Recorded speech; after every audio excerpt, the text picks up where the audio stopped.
예배 가운데 주시는 하나님의 말씀은 신약성경 마가복음 7장 14절에서 16절까지의 말씀입니다. 예수의 이름이 널리 알려지니 헤롯 왕이 그 소문을 들었다. 사람들은 말하기를 세례자 요한이 죽은 사람들 가운데서 살아났다. 그 때문에 그가 이런 놀라운 능력을 발휘하는 것이다 하고, 또 더러는 말하기를 그는 엘리야다 하고, 또 더러는 옛 예언자들 가운데 한 사람과 같은 예언자다 하였다.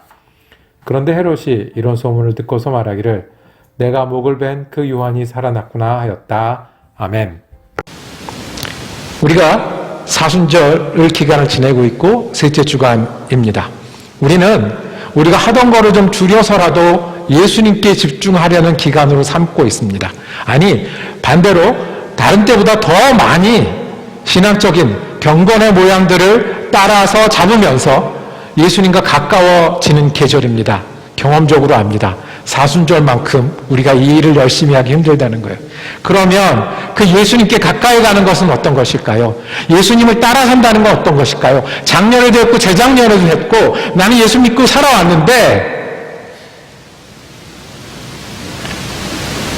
예수님 믿어서 뭐가 남죠? 나는 보이지 않는데, 예수님 믿어도 보이지 않는데, 예수님 믿어도 거지인데, 예수님이 우리를 통해서 영광 나타내신다고 아멘 해도 정말 그렇게 될까요? 도대체 예수님 믿는 것이, 예수님을 따르는 것이 어떤 것입니까? 라는 질문을 우리 스스로에게 하고 그 질문의 답을 주님과 함께 찾아가는 계절입니다. 예수가 누구인지 물었습니다. 예수가 저기 있는데 예수를 설교를 들었던 사람이, 예수의 치유의 기적을 봤던 사람이, 예수를 따라다니는 사람들도 예수님이 누구십니까? 도대체 예수님을 따라다니면 어떻게 되는 건데요? 예수님이 말한 복음을 믿는 것은 그 다음에 어떤 게 있겠습니까? 오늘 말씀에 예수님이 널리 알려지니 많은 사람들이 예수가 누구라고 얘기하기 시작을 했습니다. 어떤 사람들은 엘리야라고 얘기했습니다. 또는 선지자 예언자 중에 하나라고 했습니다. 정말 그런 것 같아요. 예수님이 말씀하신 건 예언자들이 했듯이 하나님의 말씀을 선포했어요. 회개의 복음을 선포했어요. 하늘나라는 어떻다라고 얘기했어요. 예언자 중에 하나처럼 많은 사람들은 생각할 수 있었어요. 그 중에 엘리야, 기적을 베풀었고 예언자 중에 예언자라고 말했던 엘리야, 하늘에서 불이 내리기도 했던 그 엘리야 같은 사람이다. 말라기 4장에 가면 메시아가 오기 전에 엘리야와 같은 예언자가 먼저 올 것이다 라고 예언이 되어 있어요. 그러면 하나님이 보내신 그 선지자 아닌가? 라는 질문을 하게 됐어요. 이 질문을 한 사람 중에는 누구 또 있었냐면 헤롯 왕도 있었어요. 헤롯은요, 세례 요한을 무지 미워했던 사람이에요. 그러면서 헤롯은 세례 요한을 무지 두려워하는 사람이에요. 그래서 헤롯 왕 가족은 세례 요한을 죽입니다. 이게 우리가 읽은 성경 그 다음 이야기입니다. 그렇게 죽었습니다. 헤롯 가족이 죽인 거죠. 그러면 세례 요한이 아닌가라고 예수님을 부를 때 예수님 그거를 어떻게 들으셨을까요? 세례 요한이 죽는 걸 보고, 세례 요한이 헤롯에게 죽는 걸 보고 예수님을 따라다니던 제자들은 어떤 생각을 했을까요? 거울 아니었겠습니까? 이렇게 회개의 복음을 전하고 이렇게 하늘나라 이야기를 하면 누구처럼요? 세례 요한처럼 죽을 거예요. 제자들의 입장에서도요, 예수님 따라다니다가 어떻게 될 것 같아요? 세례 요한과 비슷한 복음을 전했다고 하면, 그렇게 이야기를 듣는다고 하면 제자들도 거기서 거울을 보는 거예요. 우리도 세례 요한처럼 죽겠구나. 죽을 수도 있겠구나. 예수를 믿는데요, 예수를 따라다니는데요, 세례 요한이 앞에 간 걸 보니 그 다음 길이 보여져요. 우리가 예수를 믿지만 그리고 더 잘 믿고 싶어 하는 마음이 한쪽에 있지만 우리가 헤롯을 만날 때가 있습니다. 오해를 만날 때가 있습니다. 절벽이나 낭떠러지 앞에 서 있을 때가 있습니다. 예수를 믿는 믿음이 분명히 있고요. 내가 예수를 믿어서 모두 열심히 했던 적도 있어요. 그런데 정말 우리 같은 사람에게 하나님의 영광이 나타날까요? 지금 내게 예수님 따라다니다가 세례 요한처럼 끝나는 게 아닐까요? 도대체 뭐가 남을까요? 이러다 많은 거 아닌가요? 오늘 말씀은 여기서 끝나지 않습니다. 세례 요한이 죽은 데가 아니고 세례 요한 우리가 따라다니는 게 아니잖아요. 예수님이 세례 요한에 대해서 하신 말씀을 우리가 듣고 그 말씀을 우리의 말씀으로 받기를 원합니다. 그래서 오늘 누가복음을 같이 봐야 합니다. 누가복음에서 예수님은 세례 요한을 보고 첫 번째로 제일 큰 사람이다 라고 말씀하셨습니다. 자, 제일 큰 사람 어디죠? 누가복음 오늘 읽은 마지막 절입니다. 28절이죠. 우리 함께 읽어볼까요? 시작. 내가 너에게 말한다. 여자가 낳은 사람 가운데서 세례자 요한보다 더 큰 인물이 없다. 그러나 더 큰 인물이 없다. 첫째 우리가 들어야 될 말씀은 예수님은 우리의 믿음을 인정하십니다. 우리가 작은 믿음으로 무언가 한 것을 주님은 인정하십니다. 세례 요한이 했던 게 뭐예요? 광야로 나갔어요. 뭐 하는 것 같았어요. 근데 끝은 어떻게 됐어요? 헤롯에게 죽었어요. 그러면 그게 뭐예요?가 아니고 주님 말씀하셨어요. 세례 요한은 제일 큰 일을 한 사람, 믿음이 어디 가지 않는다는 거예요. 아무리 작아 보여도 믿음이 어디 가지 않는다는 거예요. 아무리 우리가 옛날 이야기고 아무리 실수한 것 같아도 믿음 때문에 한 일들은 하나님이 귀히 여기신다는 거예요. 우리 하나님은 겨자씨만한 믿음도 헤아리시는 분이시잖아요. 우리 하나님은 작은 동전 2개를 보고 전부를 얻었다고 세례해 주시는 분이시잖아요. 세례 요한이 믿음이 있었기 때문에, 믿음으로 살았기 때문에 어떤 사람이라고요? 가장 잘한 사람이라고 말씀하십니다. 여러분 믿음이 있으신가요? 그리고 믿음으로 행했던 일이 있으신가요? 우리가 믿어야 할 게 있습니다. 주님 우리의 믿음을 아십니다. 그리고 우리가 믿음으로 행한 것은 사람들이 보기에 내각세기에 작을지라도 크게 셈하고 계십니다. 주님 반문하십니다. 너희가 세례 요한을 찾아갈 때 왜 갔느냐는 거예요. 갈대를 보러 광야에 나갔느냐? 멋있어서? 시간이 있어서? 간절해서 간 거 아니야. 하나님의 말씀이 있으니까 간 거 아니야. 말씀을 듣는 게 회개의 말씀이라 괴롭지만 힘들지만 그래도 그걸 믿으려고 간 거 아니야. 세례 요한 잘했다고 말씀하시는 거예요. 비단 옷을 입은 사람, 화려한 옷을 입고 왕궁을 보려면 어디로 가야 된다? 헤롯이 맞지. 그런데 너희가 누구에게 갔어? 세례 요한에게 갔어. 성공을 따라가는 게 아니라, 승자가 아니라, 축복처럼 보이는 여러 것이 아니라 들판에 나가서 아무 데서나 자고 아무거나 입는 세례 요한한테 가서 세례 요한이 하라는 거 같이 해보려고 갔던 거 아니야 라고 말씀을 합니다. 세례 요한이 뭐 먹고 살았죠? 성경에 보면 메뚜기하고 석청은 뭐예요? 들에 돌아다녀서 주워 먹는 꿀이에요. 우리가 보기엔 되게 올게닉 음식이죠. 무슨 얘기예요? 길에서 주워 먹었다는 얘기예요. 길에서 주워 먹었다는, 없으면 메뚜기 못 잡는 날은 굶었다는 얘기예요. 고생했잖아요. 그런데 예수님의 평가가 뭐예요? 제일 큰 자다라는 거예요. 왜요? 믿음을 지키며 믿음으로 행하는 일들은 하나님이 제일 크게, 가장 크게 했다는 거예요. 멋이 없을 수는 있어요.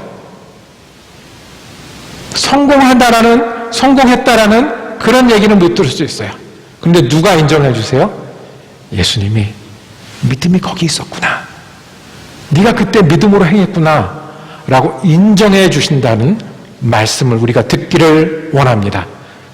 왜냐하면 믿음을 채점하시는 분은, 믿음을 세시는 분은 세상이 아니라, 내가 아니라 예수님이시기 때문에 그렇습니다. 어버이날이 되면 우리 꼬마들은 누구나 그럴듯한 계획을 세웁니다. 이번 어버이날에는 엄마 가슴에 내가 아름다운 꽃을 달아줘야지. 그러나 막상 그날이 되면 어떻게 돼요? 그럴듯한 계획은 계획일 거고 그날 아침이 되면 없어서 찾아다닙니다. 꼬마 녀석이 또 그런 생각을 했어요. 학교에서 엄마한테 꽃 달아드린다라는 걸 배웠어요. 꽃을 준비했어요. 우리 엄마한테 꽃을 해야지. 그러면 동그랗게 도화지를 오리고 거기다가 카네이션 모양을 하려니까 조그맣게 그 빨간색 종이를 잘라서 오려서 붙여야지. 조그맣게 만들어서 많이 붙여야지. 그리고 했어요. 그런데 막상 어버이날 전날이 되니까 카네이션을 파는 사람들이 보이잖아요. 문방구나 슈퍼 앞에 카네이션을 파는 게 보여요. 그런데 그 카네이션 너무 예쁜 거예요. 그 만들어서 돈 주고 사는 카네이션이 너무 예쁜 거예요. 거기다가 리본에 글씨까지 써 있어요. 나는 저거는 할 수 없는데. 좀 실망이 됐어요. 그리고 그날 돌아다니다가 진짜 꽃을 달 수도 있다는 걸 봤어요. 너무 비교되는 거예요. 내가 잘라놓은 색종이와 이 진짜 꽃 너무 비교되는 거예요. 미리 달고 다니는 그 엄마들이 있었는데 너무 자기가 부끄러운 거예요. 고민하다가 잠들어 버렸습니다. 아침이 됐는데 자기 꽃은 완성하지 못했어요. 자기 손에 비해서 오린 도화지가 너무 컸어요. 아무리 색종이를 붙여도 하얀 게 남아있어요. 한 3분의 1쯤 허연 게 남아있어요.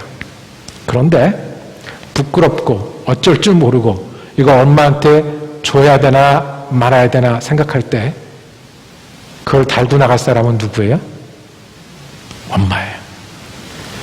엄마가 어떤 카네이션을 기대하셨을까요? 그리고 어떤 카네이션을 달고 나가셨을까요? 부끄러워서 꺼내 묻지도 못하는 이 아이의 손에서 다 완성되지 못한 그 카네이션을 달고 그날따라 아침 일찍 나가셨어요. 허연 도화지가 보이는 그 카네이션. 저 엄마한테 너무 고마웠어요. 왜요? 엄마한테는 문방구에서 산 예쁜 카네이션, 살아있는 카네이션의 향기보다 아들의 손에서 건져준 카네이션이 더 아름답기 때문에 그래요. 예수님이 이 얘기 하시는 거예요. 이 얘기 하시는 거예요. 그 사람은 들판에 있었다는 거예요. 그 사람 듣기 싫은 소리 했다는 거예요. 그 사람의 끝은 어떻게 됐는지 너희 알지 않냐는 거예요. 그럼에도 불구하고, 그리고 예수님도 어쩌면 그 길을 걸어 나갈 건데도 불구하고 가장 큰 자다라고 말씀하세요. 왜요? 믿었기 때문에요. 왜요?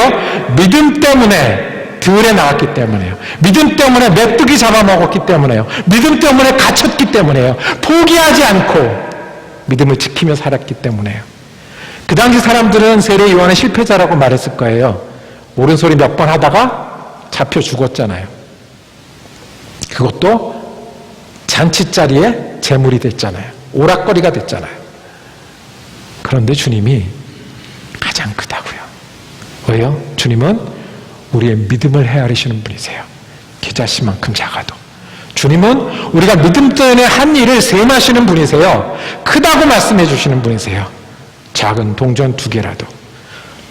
이 말씀이 우리를 향한 말씀이 되기를 원합니다. 믿는 일이 가장 큰 일입니다. 믿음으로 하는 일을 주님 앞에서 큰 일이라고 주님 확신시켜 주십니다. 두 번째, 들어야 될 말씀은 이 세례 요한이 가장 큰 자이지만 세례 요한보다 더 큰 사람들이 있다고 말씀을 하십니다.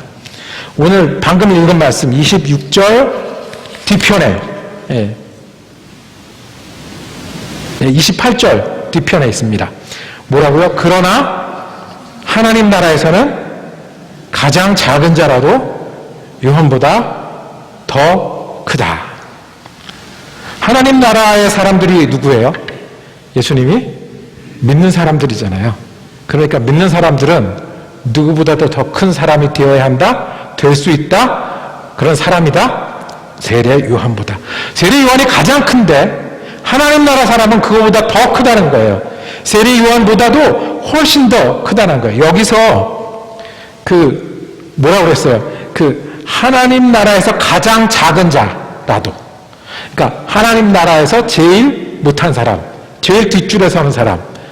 우리 쓰는 전문 용어로 하나님 나라에서 꼬발이라고 하더라도 누구보다 더 큰 자라고?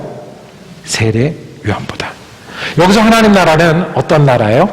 성경의 하나님 나라는 크게 두 가지 의미로 쓰이는데 하나는 하늘에 계신 우리 아버지 할 때 하늘나라를 하나님 나라라고 해요.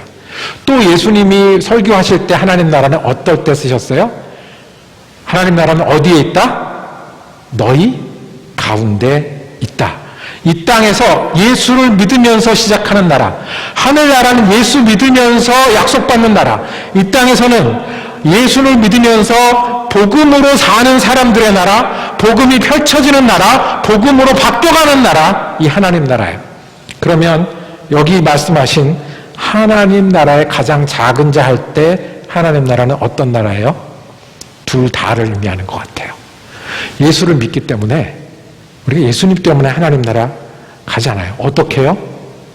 은혜라고 그러잖아요. 예수님이 십자가를 지셨대요.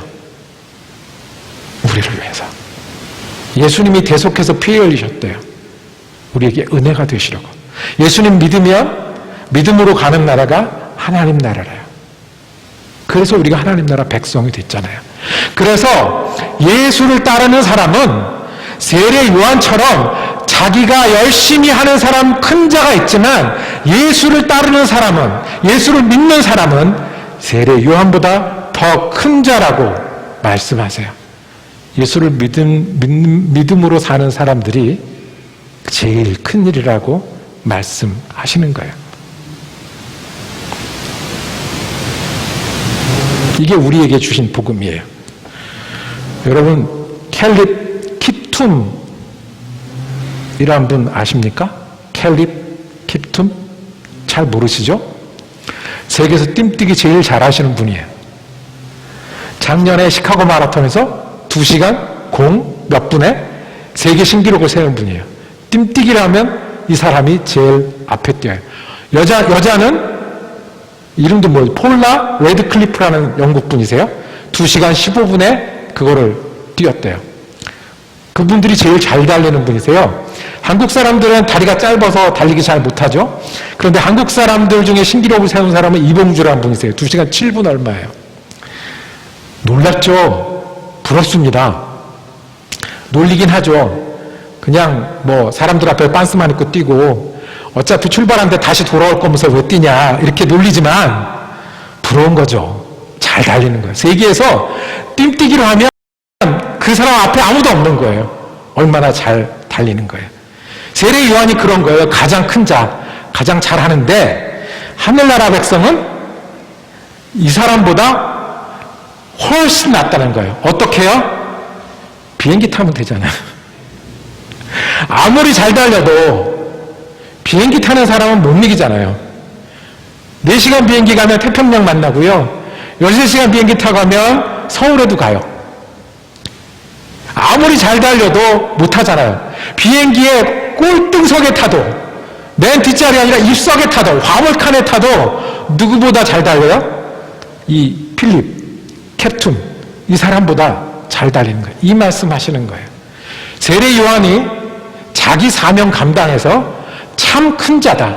제일 잘하는 얘기인 거다. 그럼에도 불구하고 어떤 사람? 믿음으로. 예수를 믿음으로. 예수의 보혈 때문에 비행기를 탄 사람, 하늘나라 백성이 된 사람, 믿음의 사람으로 된 사람은 광야에 나가고 소리쳐 외치고 죽을 때까지 무언가를 하는 사람보다 더 하나님 앞에 큰 자라고, 그것이 예수님이 우리에게 태워주신 비행기고 예수님이 우리에게 주신 은혜고 십자가라고 말씀하시는 거예요. 세례 요한도 궁금했어요. 감옥에 있으면서 자기가 죽을지도 모르잖아요. 그래서 제자들을 보내서 물었어요. 맞습니까? 우리가 기다리는 분이 맞습니까? 예수님, 당신이 누구십니까? 라고 물었어요. 그때 예수님이 했던 대답이 그거잖아요. 누가복음 요 앞에 7장 22절에 예수께서 이렇게 대답하셨다. 너희가 보고 들은 것을 가서 요한에게 일러라. 눈먼 사람이 다시 보고, 다리 저는 사람이 걷고, 나병 환자가 깨끗하여지고, 귀 먹은 사람이 듣고, 죽은 사람이 살아나고, 가난한 사람이 복음을 듣는다. 내가 은혜다. 내가 하나님 나라로 가는 비행기라고 말씀하시는 거예요. 예수님이 당신이 정말 그렇습니까? 보기를 원할 때 보게 하시는 분이시라는 거예요. 잘 아는 분 중에 병에 눈이 약해지셔서 시력을 잃어가는 분이 계세요. 시력을 잃어가요. 한쪽 눈이 안 보이고 다른 쪽 눈도 약해져요. 온 가족이 잠을 못 자요. 온 가족이 잠을 못 자요. 온 가족이 잠을 못 자고 아침에 만나면 잘 잤다고 얘기를 하는 거예요. 점점 시력이 약해져요. 주님이 눈먼 사람이 다시 보게 하셨대요. 당신이 맞습니까? 예수님 믿는 게 맞습니까? 내가 여태까지 예수 믿었고 예수님 믿기 때문에 이것도 했고 선교여행도 갔고 이렇게 했는데 쓰러져가는 시력 앞에서 예수님 계신가? 내가 여태까지 예수님 믿고 산 게 맞는가?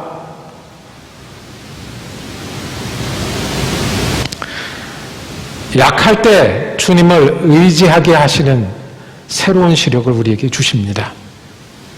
내가 약해지는 것 때문에 잠 못 드는 게 아니라 주님이 계시면 이것과 어떻게 싸워가야 되는지 다시 일어나게 하는, 사람이 만들어내는, 세상이 가지지 않은 새로운 시력을 우리에게 주십니다. 그리고 우리는 약해질 수밖에 없고 넘어질 수밖에 없지만 하나님이 계시면 붙들고 다시 일어나게 하는 새로운 시력을 다시 주십니다. 예수님이 세례 요한에게 이렇게 대답하신 겁니다. 너는 감옥에 있고 당신은 감옥에 있고 나는 당신처럼 그 길을 갈 수도 있지만 하나님 때문에 없던 시력을 얻는 사람이 생기고, 하나님 때문에 옳은 길을 걷지 못하던 사람이 목적이 생기고 열정이 생기고 힘이 생기고 해야 되겠다는 마음이 생기고, 하나님 때문에 죽어가는 게 아니라, 이 세상은 두 가지 종류의 사랑 아닙니까? 죽은 사람하고 죽어가는 사람하고가 아니라 하나님이 열정을 주시고 목적을 주시고 힘을 주시고 단 하루를 살아도 하나님이 새롭게 창조하시는 하루를 살게 하는 복음이 여기 있다고 대답하라고 예수님은 요한의 제자들을 돌려보내신 겁니다. 그리고 예수님이 요한의 제자들 대답하고 나서 하신 말씀이 요한이 제일 잘한 사람이야. 그런데 오늘도 믿음으로 사는 사람, 오늘도 주님이 내 믿음을 헤아리시니 내가 믿음으로 헤아립니다. 기도 한마디 할 수 없을 만큼 낙심할 때도 여기가 끝이 아니라 주님을 부를 수 있으니 내가 주님의 이름을 부릅니다 하는 것을 헤아리시는 주님이라고 말씀하십니다. 우리는 헤롯을 만날 겁니다. 우리는 때로는 감옥에 갈 수도 있습니다. 이 세례 요한도 그랬고 예수님도 그랬습니다. 그렇지만 주님은 우리가 믿음을 지키는 일, 그리고 믿음으로 행하는 일을 주님은 아시고 헤아리신다고 말씀하시는 주님이십니다. 그리고 오늘도 주님이 우리를 바꾸시고 새롭게 하시기 때문에 성경도 있고 구절도 헤아리고 예수 이름으로 나눠주기도 하고 예수 이름으로 아침에 일어나고 저녁에 눕는 삶을 해가는 것, 그것이 이 땅에서 큰 자보다 더 큰 일이라고 말씀하십니다. 말씀을 정리하도록 하겠습니다.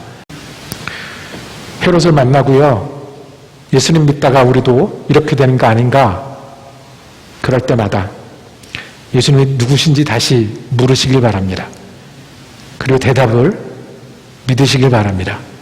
예수님은 우리 작은 믿음을 아시고 믿음을 한 그 모든 것들을 헤아리시는 분이십니다. 그리고 오늘도 주님은 믿음으로 사는 사람, 주님의 보혈과 은혜를 의지해서 믿음으로 사는 사람을 이 땅의 어떤 사람보다 크게 여기시고 믿으라고 하시고 따르라고 하시고 나누라고 하시고 증거하라고 우리를 부르시는 주님이십니다.